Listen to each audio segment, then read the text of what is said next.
Welcome to I think this is our third webinar. So we're rolling right along. We'll have 2 a week moving forward throughout the month. Just a reminder, there's a Q&A button at the bottom of your screen.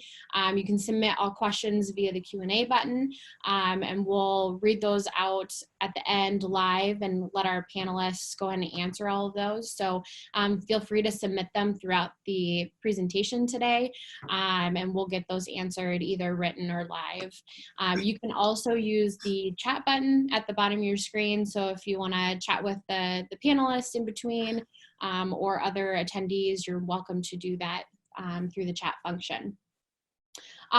Today's webinar is presented by CJM Financial, and we have Trent Murphy with us to say a few words on behalf of being a presenting sponsor today. So Trent, I'll turn it over to you. Just like to say thank you to the Chamber of Commerce for hosting these. During these times, it's really important that we get as much information as we can as small business owners and people who work in the community. I'd also like to thank the Great Wine Partnership and Ankeny ABC. These kind of groups, such as the Chamber, are what keeps businesses running, especially during stressful times, whether it was 9/11, whether it was 2008 and 9, or whether it's what we're seeing today. The good thing about small businesses, and CJM's been around since 1993, is that small businesses have the ability to pivot. And it's part of one of our core values at CJM Financial. We can pivot and help fund small businesses during these times. Transportation is our primary, and we are committed to making sure that our staff are social distance, that our staff is able to work at home in order to continue to fund small trucking companies so they can continue to move goods and services. And that's not all we do. We fund other small companies. We fund everything from services rendered to products delivered. So if you have a question or you have a need during these times to bridge that gap of what we're going to be talking about today as far as small business loans or other things, make sure to give us a call. I'd also like to thank our panelists. There's nobody better that I know of in the community than the people you're going to hear from. So from CJM Financial to all you, thank you very much for watching the webinar, and I look forward to hearing what they have to say. Thanks so much, Trent. I appreciate you being here today. And then today, each of our speakers is part of our hub program and is a mentor through our hub program. So if you're not familiar with our hub program, we do have information about that on our website that you can easily look up. It is a resource for business entrepreneurs and startups who are seeking experienced mentors. So we can easily help anybody who is looking for a mentor at this time. Please just visit ankeny.org for more information. And with that, I would like to introduce Kevin Feeney, who is with Craig Tool. Craig Tool is our speaker sponsor for today's webinar. And with that, I'll turn it over to Kevin to introduce our speakers today. Good morning, everyone. On behalf of Craig Tool, I want to thank everybody for joining the webinar. We have 4 speakers here today. Jeff Reed, owner and business strategist of the Elevate Co. and personal friend of mine. So good morning, Jeff. Juls Mangels, Queen Imaginer for QB Studios and Juls Design.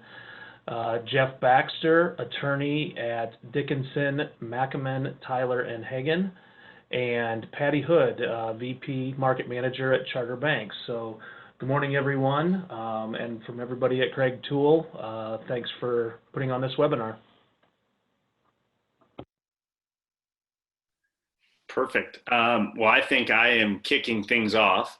The back half of this will be a lot of Q&A. So what I'm going to talk about is pretty high level, just kind of understanding what's going on, not so much of a specific focus, much like Jeff and Patti will get into, but just understanding how to start tackling a lot of the issues that you're seeing or just a lot of the questions people may have. So initially what we've been talking to a lot of our, clients, friends, you name it, about is just understanding what's out there, not being reactionary to any of the loans, the federal loans, the state loans, the grants are something definitely to move up the priority list, but really understanding how they impact you. And Jeff will kind of allude to it, as will Patti, that if you apply for one of of some of the federal loans, you can't apply for another. So it's really just taking a moment, understanding what they mean, reaching out to resources, and kind of digesting that information. The second thing we've really been helping people do is just kind of slow down their business. So understanding their operations in a different way. There's two parts to that. One is, how do we function? What bills are essential? How do we shift expenses and really understand our cash flow from a true operational lens and really weather the storm? And then the second would be what funds are available to help us offset the current expenses we're doing? And then how do we pivot our business model? So a lot of people, you're seeing extremely creative things that we've been, some we've been a part of, some we read from the coast, I mean, you name it, but moving everything online, doing innovative delivery service. I don't think that anything will go back to normal after this. It's definitely something that is going to change how most businesses function. So really being able to jump into, is online sales something you want to do? Is having an app or having a way that you can interact with your customers something you want to do? So for us, it's just been handling questions about pivoting, slowing things down, and really understanding stuff. So any of those topics, when we get to the Q&A, feel free to throw out there. But with that, I'm going to toss it over to Juls. Thanks, Jeff. So this morning, I just want to, if I can actually do this, I want to share my screen. I just have a few things that I want to talk about. One moment, please. I'm a little slow. Okay, can everybody see my screen? Yes. All right, perfect. So I just wanted to talk about a few things on the marketing thing that maybe we can do to help, or you can help your business as you're marketing these things. So I got some do's and don'ts. I went through this past couple days and I've researched a whole bunch of marketing firms and what they're doing and what they're suggesting. And this is just kind of a combination of that. So what we're doing is, you know, do pause any automated messages that don't make sense today. So don't, if you have something up there that's talking about, hey, come in for an open house, or hey, we're open today, but your shop is actually closed. I know a lot of you make sure that your messages, you preload them so that they go throughout the week. Look at those and make sure that they're relevant for what's going on. And make sure that they're sensitive to what is going on out there right now. You know, we don't want to be talking about touching things and people dying and death and all that. We want to make sure that all these messages out there that are very, very positive. Don't eliminate all of your paid advertising right now. The first thing that people want to do is they really want to pull back and they want to save all those pennies and dimes. But people right now are online more than ever before. They're at home, they're staying connected, they're trying to find ways to keep themselves busy, right? So now is the time to get in front of your audience. Get out there, spread your brand. Not all consumers are tightening their pockets. There are some out there that, you know, they like to shop when they get stressed. So you have a new target audience that you want to look at there. So, and it's also important to note that this isn't going to last forever, and this will eventually all end. And you want to be top of mind when consumers do really start opening up their pocketbooks, and you want to be right there when they're ready to spend. Some things to do, get creative. Maybe it's time to try something new. Jeff kind of talked about that a little bit. Offer gift cards, discounts, delivery options, curbside service, Facebook Live tours, and online meetings just like this. You can pull people together and have a face-to-face meeting. There have been some very creative ways that businesses have been trying to keep their doors open. Jeff Reed is one of those with the AR workshop. They have this curbside, you get online, you order your stuff and you go and pick it up. So there's lots and lots of ways that you can be creative with that. And now's a really good time to nurture the leads, your existing leads that you have with emails and newsletters. You're going to let them know that you're still open. You're going to let them know how you're taking care of your staff. You're going to let them know what products and services are still going on and available. And keep that information flowing. And don't ignore that social media because of the crisis. Talk about and don't talk about the current pandemic unless it's relevant to your business. So if you're selling sanitizer or toilet paper, man, you're good to go, right? But if you're selling socks, don't try to make your socks something to go with the pandemic. Don't say, oh, wearing these socks are going to make you safe. Don't go there. Tell them, hey, these socks are going to be great when you're working from home. They're going to keep your toes warm. Try to keep that message positive, but not related back to the crisis that's going on.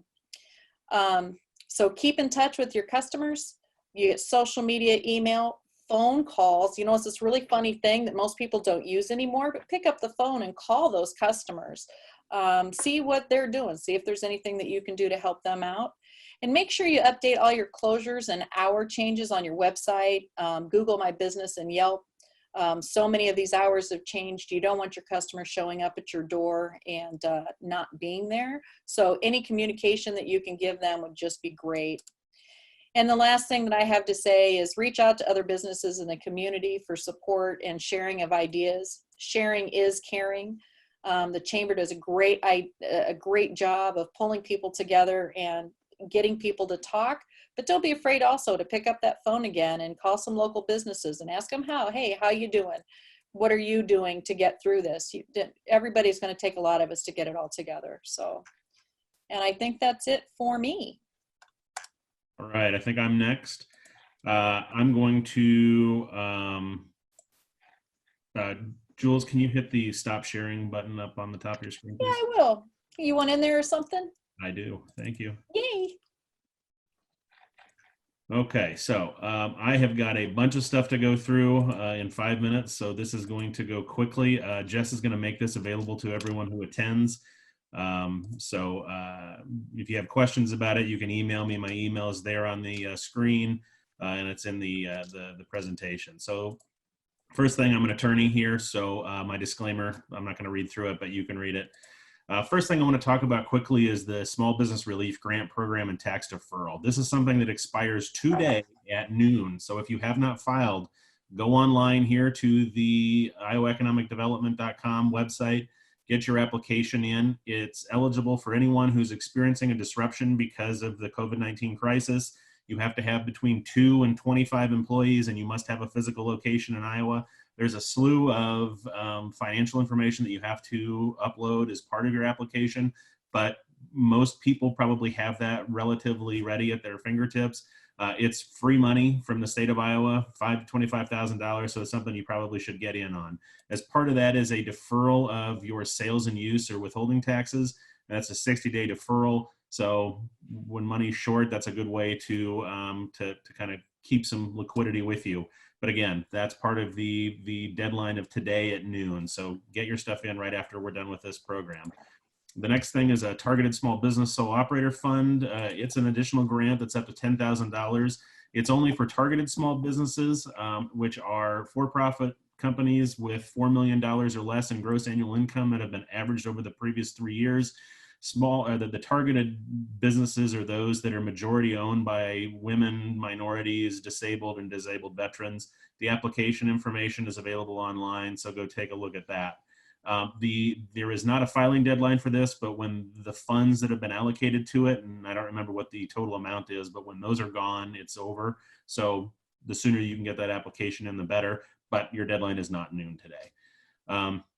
The next thing that I'm going to talk about quickly is the Payroll Protection Program, and this is the new thing that got put in with the CARES Act, the Coronavirus, whatever it is, Coronavirus Act, Aid, CARES.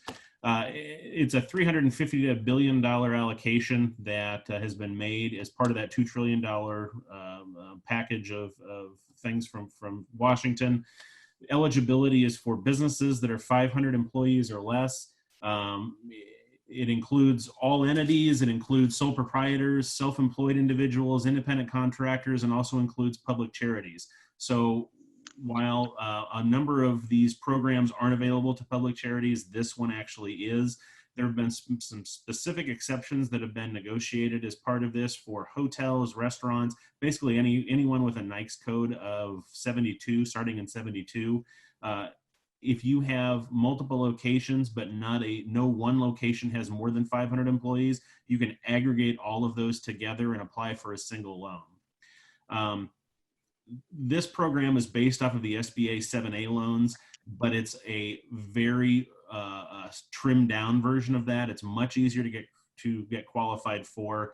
There's no credit elsewhere tests. The credit elsewhere test on normal SBA 7A loans is that if you have credit available from another source, including owners, private funds, then you're not qualified for it, but that has been removed.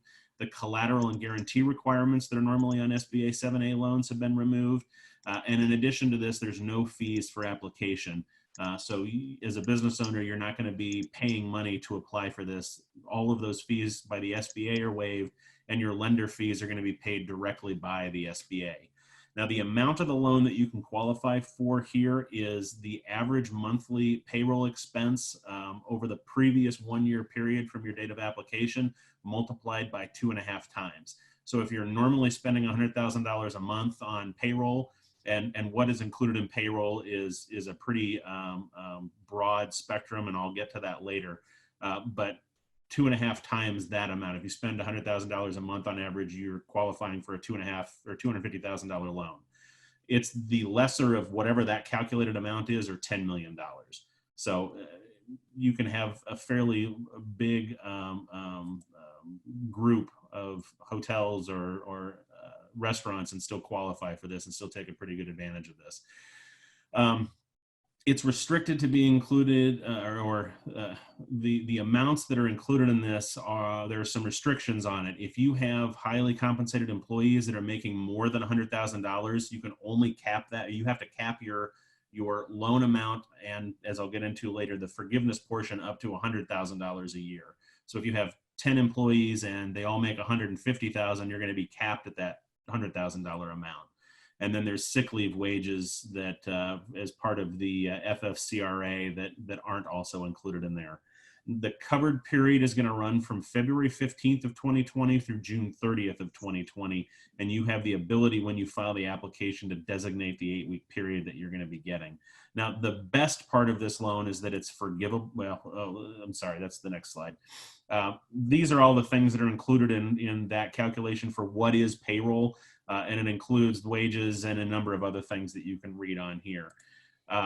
The best portion of this is the forgiveness element of it, which means you are not going to have to repay a sizable portion of it as long as you comply with the requirements of the program. And basically, you're going to be able to forgive, or you're going to be able to have your loan forgiven for 8 weeks of your actual payroll expenses, which include all of the expenses on that list that I had on that previous slide.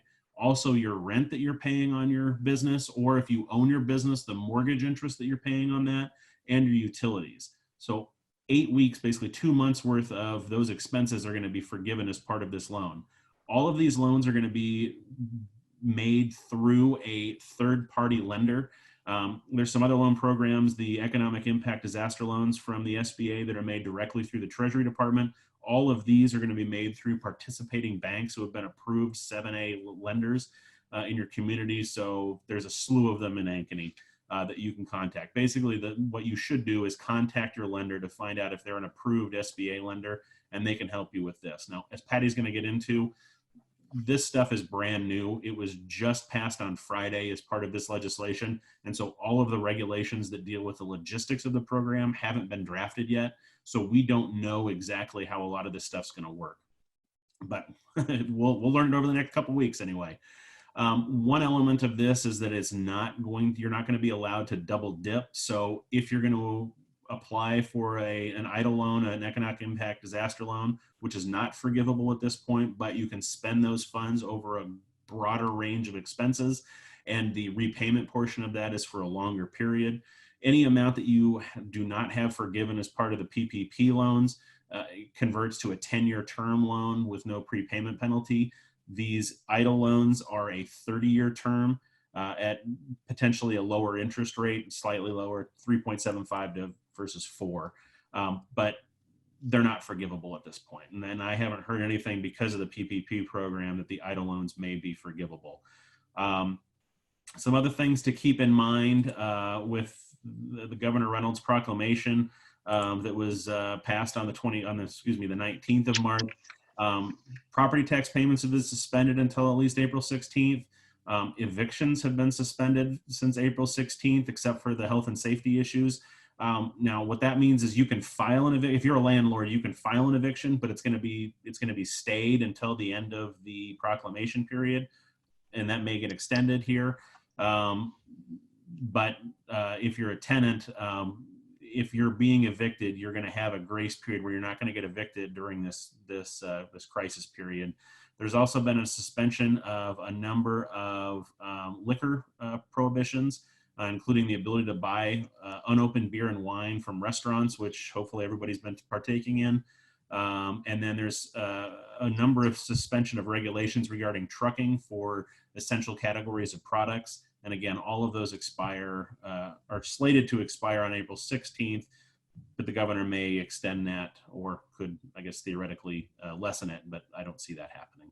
I think that I've covered probably more than 5 minutes, and I apologize if that was so quick, but we're available here for questions, and this is going to be made available to you at the end. And with that, Patty, go ahead. So Jeff and I kind of piggyback off of each other because his world and my world kind of mesh in with one another. So we can kind of continue the dialogue between the two of us as well. But kind of some of my things that I've talked to is, you know, what do you know what your cash flow is going to be like in the next 6 months? And is this something that you truly need to take advantage of? More than likely, this is going to be going on for a longer duration of time than what a lot of people really think it's going to. So look at what your hardship may be, and also talk to your banker. Make sure that you have a plan and set with your banker. Communication is always key on this, because if you have a weekly conversation with them, the banker knows what's going on with you. Maybe at that point, you have already applied for all of these things. You may not get approved for 4 weeks. You may not see any money for 4 weeks. And so what do we need to do to help you in the meantime? Is it something that we need to start making an interest-only payment for you, and or do we need to skip a payment for you? So keep in conversation with that banker. Know your essential bills and what your cash flow is. That's absolutely imperative when you're having these conversations with your banker, so that you know what truly is going to be needed to be paid. And I think Jeff Reed also alluded to that earlier.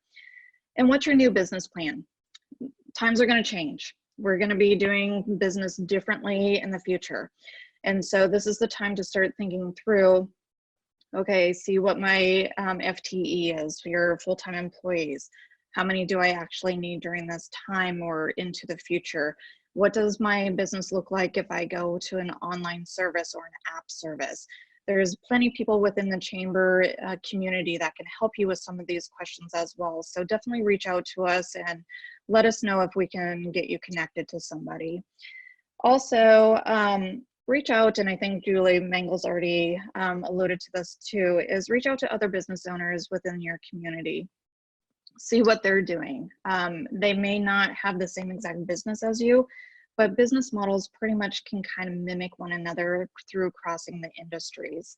So maybe they thought of something that you haven't thought of, or maybe you thought of something that they haven't thought of. So those are conversations that need to continue so that your business is viable throughout the community. A couple of things that I want to touch on too, and Jeff can kind of piggyback with me on this one, is for those of you that have 504 loans as well, there is a deferment up to 6 months that could be partial or full monthly payment amounts.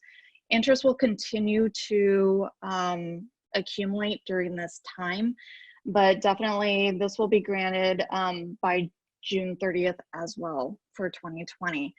Do you have any more information on those 504 loans, Jeff, that you wanted to inject into that?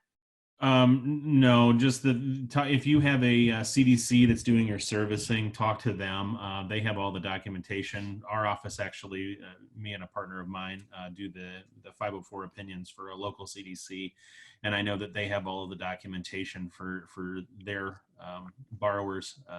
So that would be your best source, is contact your CDC on your 504 loan, whoever's servicing that. They'll be able to assist you with those deferment provisions and any other documentation that you need to provide for that. Perfect. Also, in regards to the CARES program that is rolling out, financial institutions are not prepared at this point. We are gathering your questions for sure. We have not received communications from the SBA on how we're supposed to conduct these applications. We are, as financial institutions, are supposed to be getting the applications on Friday of this week. However, there's no other indication or no other direction on what we're needing to be doing. So if you are reaching out to your banker and you have these questions, please be patient with us, because there is a chance that it's always fluid. The information is always changing. And so we need to make sure that we're getting you the right information as well. So with that, Jeff talked in length about the CARES program, and obviously he has some slides that are going to be going out in regards to that. However, definitely reach out to us bankers, and we will have this information for you as well. If there's some isolated or individual situations that you want to go through, we're here to help you. So with that, we'll turn it back to Q&As. Yeah, I was just going to touch on what Patty just said. As I mentioned during my presentation, as Patty's just reiterated, if you're interested at all in these PPP loans, these payroll protection program loans, you have to go through an approved SBA lender. So your banker is your absolute first point of contact on those. You can't apply for this through the Treasury Department like you can for the economic impact disaster loans. You're going to have to go through your lender. So your lender should be in your immediate emergency contact list for at least the next couple of weeks on getting these things pushed through. Thanks, Jeff. So we've gotten a couple of questions coming through. So Jeff, it looks like you responded, but it went back to all the panelists via the chat, not to the individual. Yep. So that's a common thing. So one of the questions was, is there a chance that they'll extend the date for the loans or the... Yeah, I would say that there is definitely a chance, and that if the current situation where, the distancing situation comes through, or if they ever issue a shelter-in-place order, I think it's pretty likely, given the president's recent suggestion that the current situation is going to stay through the end of April. I would say, I haven't heard anything definitive that says that the governor is planning on extending her proclamation date, but I would imagine that the whole issue was she created the proclamation because businesses were forced to shut down, and she wanted to make sure that there was some open regulatory avenues available to businesses. If that situation extends, I can't imagine her not extending that. Thank you. Okay, and then we had a question submitted through the Q&A. It looks like, Jules, you're going to take that. Yeah, I will. So the question is, who can help with a new business plan or model? And is there a free service with the hub or hiring a chamber member? So with the hub is great. We have a mentorship program, which I would say that if you have questions about how to actually get to do that, I would be calling Julie Totes at the chamber. Charlene will probably answer that phone. But anyway, to get you to her, and she can set you up with a professional that is going to be best for you and your situation. So, and then there's always our dear friend, Jeff Reed, who that is what he does. So, and he is absolutely amazing. I've had him into my business and utilized his services. He's a very smart guy. So I think you got a couple really good choices there. We'll give it a couple minutes and let people type up some questions if they would like. In the meantime, to the panelists, is there anything additional that you guys have been getting questions on that you would like to share with the group that's logged in? Maybe I'll just touch on the business model piece of it. One thing that we've really been expressing to, like I said, clients, friends, whatnot, is think so far outside of the box of what your normal business model is. So my wife and I, AR Workshop, it's an experience-driven business. It is where people come in, we provide instructors, and they do everything on site. We've done a complete 180. Now they get everything in a bag with instructions, and they do it at home themselves. And so that's a complete pivot that's allowed us to stay viable through this month and hopefully have cash on hand to weather the storm. But don't just think, I was thinking we might add this product or service. Really just allow yourself to disconnect from kind of the concrete or the reality of the world, dream for a while and understand what possibilities may be out there, and then land in the logistical part of, all right, I think this is an idea and may revolutionize our whole business. How do we go out and execute? So that's been a big discussion we've had with a lot of people, because they really do want to reinvent themselves. And much to Jules' point, the people who continue to advertise, continue to change and pivot, they're the ones who are going to come out roaring like a lion when all this is over and probably capture market share and really end up being successful. Thanks, Jeff. We had another question submitted. It's for Patti. If you do not already have a loan through a bank, is it possible to be a new bank customer for the payroll protection loan through the CARES Act? So I believe through that payroll or the Paycheck Protection Program, I don't believe that you have to have a loan that is currently through, because you're going off of your expenses for your business. And so what you're kind of doing is you're looking to see how much payroll have I had, what type of utility rent, all of those things combined, which impacts your day-to-day operation of your business. So no, I do not believe that you need to have a loan through our financial institutions to be able to apply for those. Okay. All right, thanks, Patti. I'll add a little bit onto that. If you have an existing SBA loan, especially a previous disaster loan, you can roll that into a new loan with your current lender as part of your PPP loan. Thanks, Jeff. All right, well, I'm not seeing any more questions coming in, but please know that if you are logged in, you can always submit questions to any of the chamber staff and we can get you connected with any of these who are hub mentors or anybody else to answer those questions. So please just utilize the chamber as your resource for questions. We're happy to get those answers any way we can. I want to thank Trent Murphy with CJM Financial for being our presenting sponsor today, and then also Craig Toole for being our speaker sponsor. We have a couple upcoming virtual events. So on April 1st, so tomorrow already, we've got our first Chamber Coffee on the Couch. So it's going to be a virtual networking and roundtable discussions at 10 a.m. Registration is required, but it is free. And then we also have another webinar on April 2nd. So this will be on managing anxiety and finding positivity with Red Couch Counseling. So Leanna Brady, the owner of Red Couch Counseling, will be joining us for that on April 2nd at 9 a.m.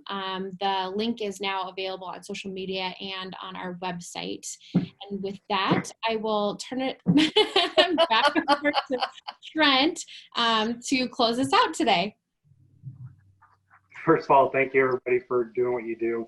Again, the group that's in front of you is a great resource for what we need, especially today. And we're great resources before all this happened. So thank you for all things that you guys do.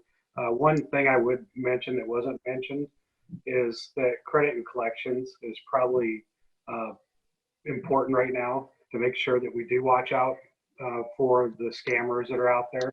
In my business, we do that a lot. Always try to work with somebody that you know or a referral from somebody you know. And as Julie said, this is not the time to slow down on your marketing and getting your name out there. During 2008, we just had a chamber session where we talked about mitigating recession. It kind of seemed point now that we're in this part of the area. And one of the things that Willis and myself and other businesses, Brown Dog Bakery, all talked about, where this was the time where you reach out to those people like Jeff Reed and everybody else that's in the business that you know. And this is the time that you do work on your marketing, you do work on watching out for fraud.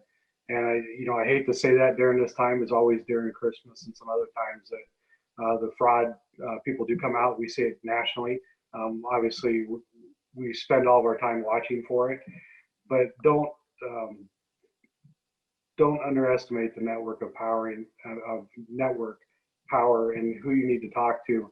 And if somebody does come out to you and is marketing you and is reaching out to you, reach out to the people you see in front of you or your friends in the community or the chamber and ask for some referrals, because there will be a lot of people offering you the world right now, and it's sometimes not true, and it's sad that it happens, but that's part of the business that I'm in, and I just want to make sure everybody's aware of that. So again, on behalf of CJ Financial, thank you so much for doing these. Thank you to the chamber and for the panel. Thanks so much, Trent. All right, with that, we will say goodbye, and hopefully we'll see everybody tomorrow on our first Chamber Coffee on the Couch and for Thursday's webinar. Thanks, guys. Have a great day.